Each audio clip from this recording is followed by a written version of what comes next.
Hey everyone, and welcome back to Speak Smart. I'm Jane, and I'm so excited for today's chat because it's something I think so many of us can relate to. And I'm Lucy. Absolutely, Jane. Today, we're diving into easy English for daily life, which, let's be honest, sounds like a dream for many. We all want to learn English fast, right? And then we'll talk about how that connects to our bigger dreams and goals. Exactly. I mean, how many times have you heard someone say, I wish I could just speak English confidently in everyday situations? It's not about being a grammar expert or knowing every single word in the dictionary. It's about communication, truly connecting. Totally. Think about it. Ordering coffee, asking for directions, making new friends when you're traveling, even just watching your favorite show without subtitles. These small, daily interactions are where real-life English shines. And honestly, it makes life so much richer. It really does. So, learning English fast often feels like this daunting, almost impossible task, doesn't it? People get overwhelmed by textbooks, grammar rules, and vocabulary lists. But I think fast doesn't mean skipping steps, it means being smart about how you learn. Exactly. It's about efficiency and immersion. My number one tip for anyone wanting to speed things up is to surround yourself with English as much as possible, even if you're not in an English-speaking country. Change your phone language, listen to English music, watch movies with English subtitles initially, then without. That's such a great point. I remember when I was trying to learn Spanish, I started watching all my favorite sitcoms with Spanish audio and English subtitles. Then I switched to Spanish subtitles, and eventually no subtitles at all. It really helps your ear tune in. Yeah, your brain just starts making those connections naturally. And another thing for learning fast, don't be afraid to make mistakes. That's the biggest hurdle for so many people. They're so worried about sounding silly that they don't even try to speak. But mistakes are how you learn. Oh, absolutely. I've definitely had my share of embarrassing language blunders, and you know what? Most of the time, the other person just smiles, corrects you gently, or just understands what you mean. No big deal. The effort is what counts. Right. And think about focusing on phrases instead of individual words. Instead of memorizing hello, how are you, learn how are you as one chunk, or could I get, or what do you recommend? These are ready-made tools for daily conversations. Yes, conversational chunks are key. It's like having mini scripts in your head. And speaking of speaking, even if you don't have a native speaker around, talk to yourself. Narrate your day. I'm making coffee now, the water is boiling, I'll add milk. Sounds a bit quirky, but it works wonders for building fluency. Oh, I totally do that. When I'm cooking, I'll narrate the steps out loud in the language I'm learning. It feels a bit silly at first, but it makes you actively use the language in a low-pressure environment. It moves it from passive knowledge to active use. Exactly. And consistency is more important than intensity. 20 minutes every day is far better than 2 hours once a week. It keeps the language fresh in your mind and builds a habit. Couldn't agree more.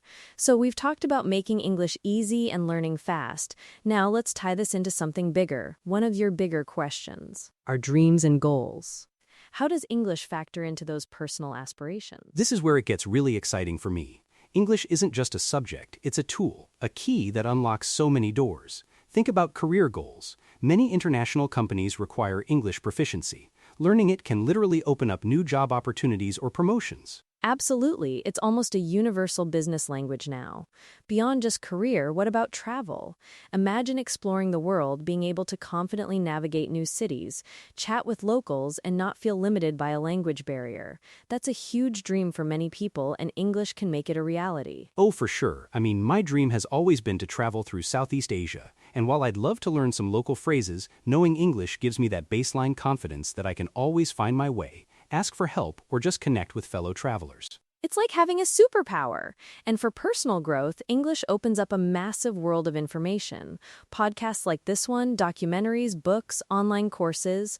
So much knowledge is primarily in English. If you want to learn about anything from coding to cooking, chances are the best resources are in English. That's a fantastic point. It broadens your horizons not just geographically, but intellectually. You're no longer limited to content in your native language. You get more perspectives, more ideas. That's a huge step towards personal development. And for something as simple as connecting with people globally, maybe you have friends or family who live abroad, or you want to make new friends from different cultures, English becomes that common ground. It really does. I have an online gaming group, and we're from literally all over the world: Japan, Germany, Brazil. Our common language is English. Without it, we wouldn't be able to share strategies, laugh, or just hang out virtually. It's a huge part of my social life now. That's awesome. So for our listeners, how can they start setting goals for their English learning that align with their bigger dreams? It's not just about I want to learn English, it's I want to learn English so I can. Exactly. Make it specific. Instead of I want to learn English, try I want to learn enough English to confidently order a meal in a restaurant by next month if your dream is to travel. Or I want to be able to understand 80% of English news articles related to my industry by the end of the year if it's career-related. Love that. Connect it to a tangible outcome, something you can measure, and break it down into small, achievable steps. If your goal is to have conversations, start by mastering self-introductions, then move to talking about your day, then expressing opinions. Don't try to leap to philosophical debates overnight. Definitely. Celebrate those small wins too. Being able to successfully ask for directions, even if it took you a minute to form the sentence, is a victory. Acknowledge that progress because it fuels your motivation to keep going. That's so important for staying motivated. And another practical tip for daily life English, think about your current hobbies. If you love cooking, find English recipes, watch cooking shows in English. If you're into sports, listen to English sports commentary. Make English part of what you already enjoy. That's brilliant, Lucy. It makes learning feel less like a chore and more like an extension of your passions. It's not just about memorizing, it's about integrating. And for those who are shy about speaking, there are apps like HelloTalk or Tandem where you can chat with language exchange partners. Yes, and it's a safe space because everyone there is in the same boat, trying to learn. So you're less likely to feel judged. Plus, you can often help them with your native language, creating a really good exchange. It's a win-win. And remember, it's a journey, not a race. Some days you'll feel like you're making huge progress, other days it might feel like you've hit a wall. That's totally normal. Just keep showing up. Absolutely. The most important thing is to just start. Don't wait until you feel ready or good enough. Start with one small step today. Listen to an English song. Learn 5 new daily phrases. Try to narrate one simple action you're doing. That's great advice. And think about those dreams and goals. Let them be your fuel. Picture yourself achieving them, speaking confidently, connecting with the world. That vision is incredibly powerful. It really is. So whether your dream is to travel, advance your career, or simply enjoy a movie without subtitles, easy English in daily life is the pathway. And learning fast isn't about magic, it's about smart, consistent effort. Exactly. So for all our listeners out there, what's one English learning goal you're going to set for yourself this week? And how does it tie into a bigger dream? Let us know. We'd love to hear it. That's a fantastic challenge, Jane. And remember, every word, every phrase, every conversation brings you closer to your goals. You've got this. Keep speaking smart. You really do. Thanks so much for joining us on Speak Smart today, everyone. We hope this inspired you to take that next step in your English journey. Yeah, thanks for listening. We'll catch you next time for more insights and encouragement. Bye for now. Bye.